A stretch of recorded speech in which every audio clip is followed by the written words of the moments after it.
इस subscribe button को ignore मत करिए, दबाइए। हेलो दोस्तों, कैसे हैं आप लोग? उम्मीद है ठीक होंगे। आज हम बात करेंगे न्यूरल ट्यूब डिफेक्ट के बारे में। तो न्यूरल ट्यूब डिफेक्ट के बारे में जानने से पहले ये जानना जरूरी रहता है कि न्यूरल ट्यूब होता क्या है। न्यूरल ट्यूब एक ऐसा स्ट्रक्चर है जो फीटस के शुरुआती डेवलपमेंट में बनता है और इसके न्यूरल ट्यूब के बनने से यही लास्ट में ब्रेन और स्पाइनल कॉर्ड बनाता है। यह एक विशेष टिश्यू की एक सीट होती है जो अपने आप को फोल्ड करके एक ट्यूब बनाने के लिए मुड़ता है और बंद हो जाता है, और यही जो ट्यूब जहां बंद होता है उसको अंदर सेंट्रल नर्वस सिस्टम बन जाता है। एक बेबी के सामान्य विकास के लिए, नॉर्मल डेवलपमेंट के लिए, नॉर्मल ग्रोथ के लिए, नॉर्मल एनाटॉमी के लिए, नॉर्मल फिजियोलॉजिकल फंक्शन के लिए न्यूरल ट्यूब का सही से बनना और सही से बंद होना, मतलब उसका फॉर्मेशन और क्लोजिंग सही से होना चाहिए।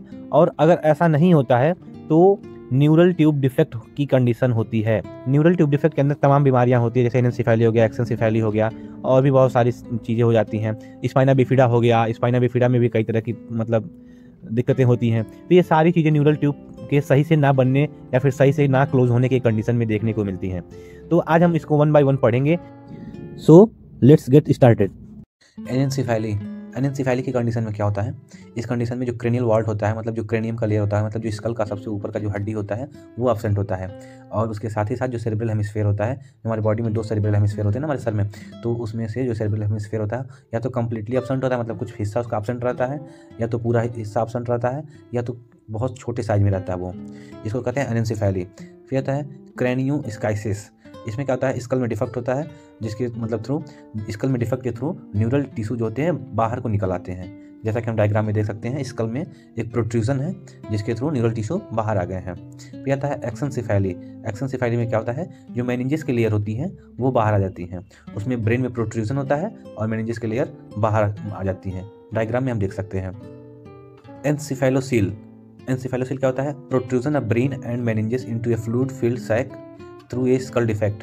इसमें क्या होता है? इसमें प्रोट्रूजन होता है ब्रेन का और मेनिंजेस का, और उसकी वजह से एक फ्लूइड फील्ड सैक बन जाता है। फ्लूइड फील्ड सैक बन जाने से वहाँ पे एक डिफेक्ट का कंडीशन आ जाता है, जैसा कि हम डायग्राम में देख सकते हैं। इसमें क्या हुआ है? ब्रेन और मेनिंजेस का एक आउटलुक हो गया है, मतलब ब्रेन और मेनिंजेस का एक प्रोट्रूजन हुआ है, जिसकी वजह से एक सैक बन गया है, मतलब एक पॉलीथीन टाइप का एक तरह से एक सैक बन गया है। एनेंसेफेलोसील, इसमें क्या होता है? ब्रेन में और मेनिंजेस का प्रोट्रूजन होता है, जिसकी वजह से एक फ्लूइड फील्ड सैक बाहर बन जाता है, जो कि स्कल के डिफेक्ट के थ्रू बाहर आते हैं। मतलब स्कल में कुछ डिफेक्ट होता है, जो स्कल होता है, जो खोपड़ी होती है, उसमें कुछ डिफेक्ट होता है, जिसके थ्रू जो ब्रेन होते हैं और उनका मेनिंजेस का जो हिस्सा होता है वो बाहर आ जाते हैं और एक तरह से वो सैक का फॉर्म कर लेते हैं, जिसमें फ्लूइड भरा रहता है। फिर आता है राकीस्काइसिस। ये जो कंडीशन होता है, इसमें कहता है meninges and spinal cord are exposed through a fissure in a vertebral column. Vertebral column में कोई फीसर से वो एक्सपोज हो जाता है, ठीक है। तो ऐसे कंडीशन को क्या कहते हैं? राकीस्काइसिस कहते हैं। फिर आता है स्पाइना बिफिडा। तो ये सबसे इंपॉर्टेंट होता है न्यूरल ट्यूब डिफेक्ट में, सबसे मतलब प्रीवेलेंट कंडीशन है स्पाइना बिफिडा। तो ये हमेशा देखने को मिलता है, इसलिए सबसे इंपॉर्टेंट क्वेश्चन भी है और मोस्ट फ्रिक्वेंटली आस्क्ड क्वेश्चन भी है ये। इसमें क्या होता है? यह एक एनटीडी का कंडीशन है, मतलब न्यूरल ट्यूब डिफेक्ट का कंडीशन है, जिसमें incomplete closure of vertebra. Vertebra जो होता है ह्यूमन का, वो पूरी तरह से क्लोज नहीं हो पाता है, ठीक है।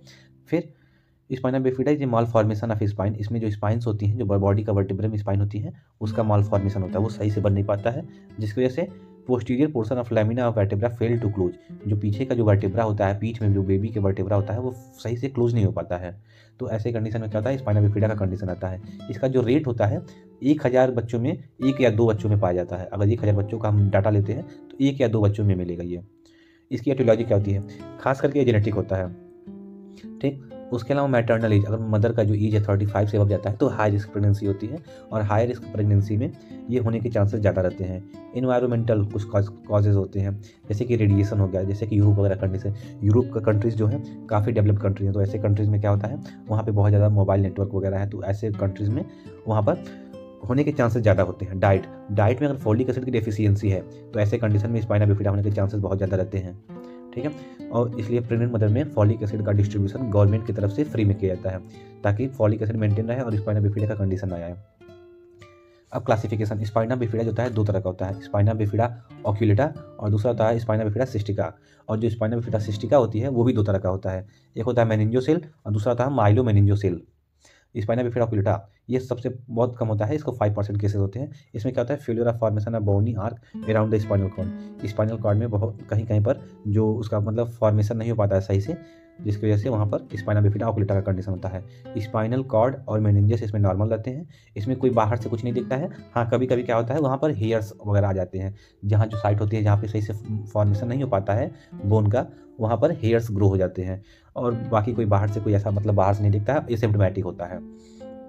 यहाँ पे हम डायग्राम में देख सकते हैं, ये यहाँ पे जो बेबी का है, यहाँ पे सही से फॉर्मेशन नहीं हुआ है, तो इसको हम क्या बोलते हैं, स्पाइना बिफिडा ऑक्यूलेटा। ठीक है, इसके अलावा स्पाइना बिफिडा ऑक्यूलेटा में यहाँ पे हम देख सकते हैं, यहाँ पे इसको सही से फॉर्मेशन नहीं हो पा रहा है, तो ऐसे कंडीशन हम क्या कहते हैं, spina bifida ऑक्यूलेटा।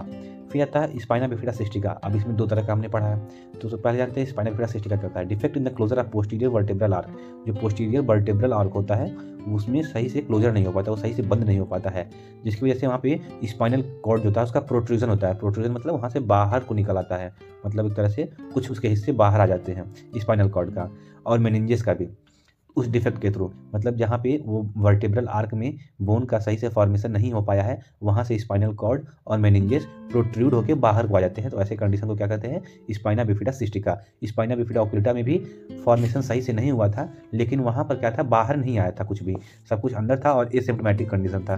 But spina bifida cystica में बाहर आ गया है, जिसकी वजह से यहाँ पर बाहर आने की वजह से इसको हम स्पाइना बिफिडा सिस्टिका कहते हैं, एक सिस्टर टाइप का बन जाता है। फिर आता है मेनिंजोसील। मेनिंजोसील में क्या होता है, it is sac like herniation. इसमें क्या होता है, एक सैक की तरह हर्निएशन होता है through the bony malformation containing meninges and CSF. Meningocele meningocele क्या होता है, इसमें सैक की तरह हर्निएशन होता है। हर्निएशन मतलब कोई ऑर्गन बाहर को आ गया है और एक सैक बना ले रहा है। सैक मतलब एक पाउच बना रहा है, ठीक है, जिसकी वजह से जिसमें मेनिंजेस होते हैं और सीएसएफ होते हैं। ठीक है, मेनिंजेस मतलब जो लेयर्स होती हैं जो प्रोटेक्ट करने के लिए लेयर होती है। हमारे ब्रेन में भी मेनिंजेस होती हैं और हमारी स्पाइनल कॉर्ड में भी मेनिंजेस होती हैं, तो ये मेनिंजेस का लेयर और सीएसएफ ये एक सैक बन के उसमें आ जाते हैं। ठीक, the covering of the sac में बी थीन एंड ट्रांसलूसेंट और मेम्ब्रेनस। जो इसका कवरिंग होता है, जो इसका सैक का, वो बहुत पतला होता है और ट्रांसलूसेंट होता है, मतलब वहाँ से लाइट पास नहीं होती है, इस पार से उस पार लाइट नहीं पास होगी, और उसमें मेम्ब्रेन का लेयर होता है, तो इसको मेनिंजोसील कहते हैं। सबसे बड़ा जो मतलब सबसे अच्छा मतलब एक एग्जाम मतलब जो डिफ्रेंसिएशन है मेनिंजोसील और मेनिंजोमायोसील में, उसमें क्या है कि ये ट्रांसलूसेंट होता है, वो ट्रांसपेरेंट होता है कुछ लेवल तक।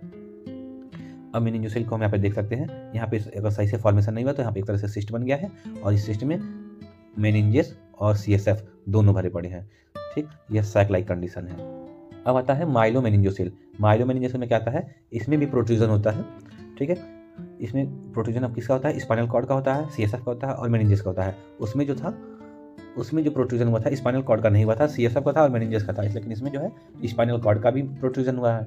ठीक है, जो स्पाइनल क्लेफ्ट के थ्रू, स्पाइनल क्लेफ्ट मतलब जहाँ पे स्पाइन्स का फॉर्मेशन सही से नहीं हो पाया, मतलब जहाँ पे वर्टेब्रल आर्क जो है सही से फॉर्मेशन नहीं हो पाया, जहाँ पे बोन सही से नहीं बन पाई है, वहाँ से प्रोट्रूड हो गया है, मतलब वहाँ से प्रोट्रूड हो गया है, मतलब वहाँ से बाहर आ गया है। ठीक, most case found in lumbar और लंबोसैक्रल रीजन। लंबर रीजन में ज़्यादा पाया जाता है। लंबर मतलब जो पेट के पीछे का हिस्सा है, जहाँ पे हमारा बेली बॉटम है, मतलब जहाँ पे हमारा अम्बिलिकस है, वहाँ के जस्ट पीछे अगर कंडीशन देखते हैं तो वहाँ पे ज़्यादा पाने के चांसेस रहते हैं। फिर आता है, यहाँ पे हम डायग्राम में देख सकते हैं, ये लंबर रीजन में पाया गया है। यहाँ पे स्पाइनल कॉर्ड भी आया है, यहाँ पे सीएसएफ, स्पाइनल कॉर्ड और मेनिंजेस तीनों चीज़ें आ गई हैं। इसको कहते हैं माइलोमेनिंजोसील। ठीक है, अब स्पाइना बिफिडा सिस्टिका किसको कहाँ होता है, लंबोसैक्रल रीजन में होता है। ठीक, लंबोसैक्रल मतलब हम यहाँ पे जो येलो पार्ट देख रहे हैं डायग्राम में, ये लंबोसैक्रल पार्ट है, और यहाँ सैक्रम है, मतलब ये जो सबसे नीचे वाला हिस्सा है यहाँ पे जो ग्रीन पार्ट है और ये जो येलो पार्ट है, इन दोनों पार्ट का जो जंक्शन है उसको हम लंबोसैक्रल कहते हैं। ठीक है, और कहाँ पाया जाता है, लोअर लंबर रीजन में, लंबर रीजन के सबसे लोअर पार्ट में। एक तो हो गया लंबोसैक्रल रीजन, मतलब सैक्रम और लंबर रीजन का जो जंक्शन है, जहाँ पे येलो और ग्रीन मिल रहे हैं, वहाँ उस जंक्शन में, और उसके थोड़ा सा ऊपर मतलब लोअर लंबर रीजन में। फिर आता है अपर लंबर रीजन, मतलब जहाँ येलो का स्टार्टिंग हो रहा है, जहाँ पे येलो और ब्लू का स्टार्टिंग है, और सैक्रल रीजन मतलब जहाँ पे ग्रीन है, उसको पूरे को सैक्रल रीजन कहते हैं। तो यहाँ पर होने के चांसेस ज़्यादा रहते हैं। कुल मिला के कहने का मतलब है ये है कि इस ब्लू से स्टार्ट होता है और यहाँ तक मतलब नीचे तक, यहाँ ब्लू से येलो और येलो से ग्रीन, यहाँ तक होने के चांसेस इसके रहते हैं। क्लिनिकल फीचर देखते हैं। अब हम स्पाइना बिफिडा ऑक्यूलेटा के क्लिनिकल फीचर देखेंगे। मोस्ट ऑफ द पेशेंट जो तो इसके हैं एसिम्प्टोमेटिक रहते हैं, मतलब अगर किसी में ऑक्यूलेटा हुआ है तो उसमें एसिम्प्टोमेटिक रहेंगे।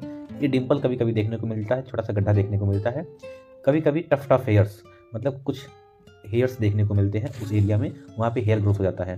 में एक्सपीरियंस फूड वीकनेस, उसको पैरों में कमजोरी महसूस होती है। Disturbance in bladder and bowel sphincter, मतलब उसका ब्लैडर और बावल पे कंट्रोल नहीं होता है, मतलब उसको कब वॉशरूम जाना है उसको पता नहीं चलेगा। स्पाइना बिफिडा सिस्टिका में दो कंडीशन था, मेनिंजोसिल और दूसरा था माइलोमेनिंजोसिल। तो जो मेनिंजोसिल का जो है इसका क्या इसमें क्या क्लिनिकल सिम्टम्स देखने को मिलते हैं, visible cystic defect in the bag, इसमें पीछे एक सिस्ट टाइप का बैग देखने को मिलता है, सिस्ट पाउच देखने को मिलता है। सैक में क्या होता है, मेनिंजेस होते हैं और सीएसएफ होते हैं। इसमें भी लेग का वीकनेस होता है और इसमें भी इंस्पेक्टर कंट्रोल नहीं रहता है, ठीक है। इसमें भी मतलब ब्लैडर पे और बॉबल पे कोई कंट्रोल नहीं रहता है।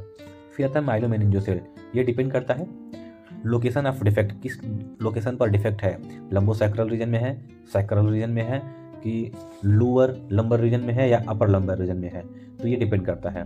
Higher the defect more the neurological deficit, जितना ज़्यादा डिफेक्ट जो ऊपर रहेगा उतना ही ज़्यादा न्यूरोलॉजिकल डेफिसिट होगा, ठीक है। न्यूरोलॉजिकल डेफिसिट मतलब बॉडी में न्यूरोलॉजिकल प्रॉब्लम्स उतना ज़्यादा देखने को मिलेगी जितना ऊपर रहेगा, जितना ऊपर मतलब ये डिफेक्ट रहेगा, और जितना नीचे सैक्रम की तरफ आएगा उतना ही कम रहेगा। हर्निएटेड मास present over vertebral column, vertebral column के ऊपर एक हर्निएटेड मास होता है जिसमें स्पाइनल कॉर्ड, सीएसएफ और मेनिंजेस रहते हैं उस पाउच में, ठीक है। इसके अलावा एसोसिएटेड हाइड्रोसिफाइलस, इसमें हाइड्रोसिफाइलस होने के कंडीशन होते हैं, और लॉस ऑफ मोटर कंट्रोल। हाइड्रोसिफाइलस मतलब बेबी का जो हेड होता है वो ज़रूरत से ज़्यादा बड़ा रहता है, ठीक। और loss of motor control, body baby का जो मोटर कंट्रोल होगा वो उसके कंट्रोल में नहीं रहेगा। लॉस ऑफ सेंसेशन, ना बेबी कोई सेंस कर पाएगा, ना किसी चीज़ को सेंस कर पाएगा, ना वो सही से चल पाएगा, ना कोई काम कर पाएगा। थोरेसिस लीजन, इसमें फ्लैसिड पैरालिसिस देखने को भी मिलता है, बेबी में पैरालिसिस के चांसेस रहते हैं। और सैक्रल रीजन में अगर रहता है तो weakness of lower limb. Thoracic region में रहता है मतलब पेट के रीजन में रहता है, तो इस रीजन में रहेगा तो वहाँ पे पैरालिसिस होने के चांसेस ज़्यादा रहते हैं। बट अगर सैक्रल रीजन में है तो बस पैरों में कमजोरी देखने को मिलता है। इसीलिए कहा गया है जितना ही ऊपर रहेगा, higher the defect more the neurological deficit. Bowel and bladder में और मे नॉट बी अफेक्टेड, इसमें बॉवल और ब्लैडर या तो अफेक्टेड हो सकते हैं या तो नहीं होंगे, कोई मतलब कंफर्म नहीं होता है कि अफेक्टेड होंगे ही। इसमें यूटीआई के होने के चांसेस रहते हैं, स्केलेटल एनामोलीज रहता है और डेवलपमेंटल डिले होता है। डेवलपमेंटल डिले मतलब बेबी बहुत लेट ग्रो करेगा। अब इसका हम डायग्नोस्टिक इवैल्यूएशन क्या करेंगे, प्रीनेटल डायग्नोसिस। प्रीनेटल मतलब बेबी अभी पैदा नहीं हुआ है, मदर के वॉर्म में है, मदर के पेट में है, उस टाइम पे हम क्या क्या करके इसको पता लगा सकते हैं कि बेबी आने वाले बेबी में ये कंडीशन रहेगा कि नहीं। तो उसके लिए हम यूएसजी करते हैं, फीटल एमआरआई करेंगे, मतलब अल्ट्रासाउंड करेंगे, उसके बाद एमआरआई करेंगे और एमनियोसेंटेसिस करेंगे after birth. Sac at the back, अगर हम बाद में बर्थ के बाद देखना चाहते हैं कि बेबी के अंदर ये सब है कि नहीं है, तो हम उसको कैसे पता करेंगे, पीछे उसके मतलब कोई सैक तो नहीं है, कोई पाउच तो नहीं मतलब निकला हुआ है, या फिर सीटी स्कैन करेंगे या फिर एमआरआई स्कैन करेंगे तो हमको अंदर का दिखाएगा कि क्या वर्टेब्रल कॉलम पूरा कंप्लीट बन चुका है कि नहीं। फिर क्या है, ट्रांसलुमिनेशन टेस्ट। ट्रांसलुमिनेशन टेस्ट मतलब to determine the content of the sac. कभी कभी जब सैक रहता है तो हम उसको टार्च जला के उसको चेक करते हैं कि कौन सा है। अगर ट्रांसलूसेंट है, ट्रांसलूसेंट मतलब थोड़ा सा लाइट अगर पास हो रही है तो उसको हम कहेंगे मेनिंजोसिल। मेनिंजोसिल इसलिए कहेंगे क्योंकि वहाँ से थोड़ा सा लाइट पास हो रही है। मेनिंजोसिल का क्या कंडीशन था, उसमें मेनिंजेस थी और क्या थी, सीएसएफ था, बट उसमें स्पाइनल कॉर्ड नहीं था। स्पाइनल कॉर्ड ना होने की वजह से वहाँ पे लाइट थोड़ा सा इधर उधर पास होता है। और नॉन ट्रांसलूसेंट में मतलब माइलोमेनिंजोसिल। माइलोमेनिंजोसिल में क्या था, बीच में स्पाइनल कॉर्ड भी था, मेनिंजेस थे और सीएसएफ थे। तो जब बीच में स्पाइनल कॉर्ड है तो वो लाइट को पास नहीं होने देगा, तो नॉन ट्रांसलूसेंट रहेगा, तो वहाँ पे लाइट ज़्यादा पास नहीं होगी। तो इसलिए हम ट्रांसलुमिनेशन टेस्ट करके चेक करते हैं कि कौन से तरह का स्पाइना बिफिडा है। अब इसका management, no intervention for SP, इसका कोई इंटरवेंशन नहीं है, मतलब स्पाइना बिफिडा का कोई इंटरवेंशन नहीं है, ऑक्यूलेटा का भी नहीं है। Spina bifida cystica required surgery, कभी कभी हम इसको सर्जरी दे सकते हैं। Laminectomy and closure of the defect और removal of sac is done within 24 to 48 hour. 24 से 48 घंटे के अंदर हम लेमिनेक्टॉमी करके उसके जो सैक होता है उसको रिमूव करते हैं। T closure of the skin graft is also done, कभी कभी हम इसके स्किन ग्राफ्टिंग करके उसको क्लोज कर देते हैं। यहाँ पे हम डायग्राम में देख सकते हैं अलग अलग तरह के। Nursing management, prevent injury to the sac. हमारा नर्सिंग मैनेजमेंट क्या होना चाहिए, सबसे पहला हमारा जो होता है, हम कभी भी उस सैक में इंजरी नहीं होने देंगे। अगर वो वहाँ पे इंजरी होगा तो सीधे इन्फेक्शन जो होगा ब्रेन तक पहुँचेगा, इसलिए वहाँ पे कभी हम वहाँ पे इंजरी नहीं होने देंगे किसी भी तरह का। उस स्किन को ब्रेक नहीं होने देंगे, अगर स्किन ब्रेक हुआ तो सीधे वही सारी चीज़ें होंगी, यहाँ से सीधे बाहर आने लगेगा और फिर वो इन्फेक्शन कॉज करेगा। और इसीलिए हम इन्फेक्शन से भी उसको प्रिवेंट करेंगे, बेबी को हाइजेनिक कंडीशन में रखेंगे, प्रोवाइड एडिक्वेट न्यूट्रिशन, उसको न्यूट्रिशन प्रोवाइड करेंगे, प्रिवेंटिंग यूटीआई होने से उसको बचाएंगे, और पेरेंट को एजुकेशन देंगे और सपोर्ट करेंगे साइकोलॉजिकली, ताकि पेरेंट्स की जो एंजाइटी होती है, क्योंकि जो पेरेंट्स होते हैं ऐसे कंडीशन को नहीं फेस किए रहते हैं तो उनके अंदर काफ़ी ज़्यादा एंजाइटी देखने को मिलती है, वो बहुत नर्वस हो जाते हैं और उनको साइकोलॉजिकली सपोर्ट की ज़रूरत होती है। तो ऐसे टाइम पर हम पेरेंट्स को एजुकेशन प्रोवाइड करेंगे और उनको सपोर्ट करेंगे। इसके अलावा प्रिवेंशन, अब इसका प्रिवेंशन क्या है? इसका सबसे अच्छा प्रिवेंशन है जेनेटिक काउंसलिंग करवाना। जब बेबी वॉर्म में है, जब मदर प्रेग्नेंट है, उसी टाइम पे जेनेटिक काउंसलिंग करवाते रहे। थेरापेउटिक एबॉर्शन इफ डिटेक्टेड, अगर कभी भी मतलब प्रेग्नेंट मदर के अंदर ये देखने को मिलता है कि हाँ बेबी में स्पाइना बिफिडा ओकुलेटा है, तो उसी टाइम पे अबॉर्शन करवा लेना चाहिए।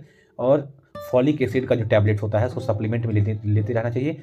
1 mg folic acid per day लेना है थ्रू आउट द प्रेगनेंसी, मतलब पूरे प्रेगनेंसी के टाइम पर 1 mg फॉलिक एसिड का टैबलेट डेली लेना है, जिसकी वजह से ये इसका जो इंसिडेंस होता है इसको हम कम कर सकते हैं, क्योंकि फॉलिक एसिड की कमी से स्पाइना बिफिडा होने के चांसेस ज़्यादा रहते हैं। Thank you.